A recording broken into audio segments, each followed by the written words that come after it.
আসসালামু আলাইকুম প্রিয় দর্শক, তো সকলে কেমন আছেন? আশা করি অনেক ভালো আছেন।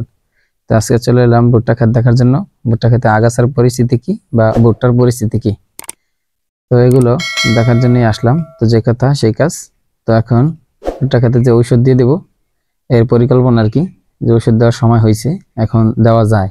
তো এখানে আমার জমি প্রায় 8 করা, সামনে আছে 4 করা, ওই পিছে আছে 1.5 বিঘা। এখানে মোট 2 বিঘার উপরে আর কি ভুট্টা লাগানো আছে।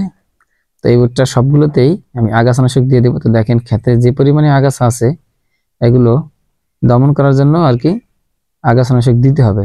আমি গত বছরও আগাছানাশক দিয়েছিলাম। তো আগাছানাশক দিলে হয় কি, যে ক্ষেতটা একবার সুন্দর পরিষ্কার হয়ে যায়, খালি ভুট্টা গাছ গুলো থাকে আর হচ্ছে যত আগাছা আছে সবগুলো মরে যায়, একবার খালি ফ্রেশ একটা ক্ষেত হয়ে যায়। তখন সার আর পানি দিলেই হয়ে যায় আর কি। তো গত বছরে আগাছানাশকে দিয়েছিলাম হয়েছে মেসোটিন। তো এটা আখ আর হচ্ছে এই ভুট্টা, এই দুইটা ফসলের জন্য বের করা হয়েছে। তো এই দুইটা ফসলেই সুন্দরভাবে কাজ করে, অন্য কোনো ফসলে দেওয়া যায় না এটা। তো আগাছানাশক দিয়ে সপ্তাহখানেক রাখার পরে যখন ক্ষেত ক্লিয়ার হয়ে যাবে তখনই আর কি সেচ দিতে হবে। সেচের ভিতরে আবার সার দিয়ে দেব, যাতে সুন্দরভাবে মাটির সাথে মিশে যায় সার। তো এখানে সেচের পরিমাণ প্রায় 2 থেকে 3টা সেচ দেওয়া লাগে। তো প্রথমটাই দিয়ে দেবো আর কি আগাছানাশক দেওয়ার পরে।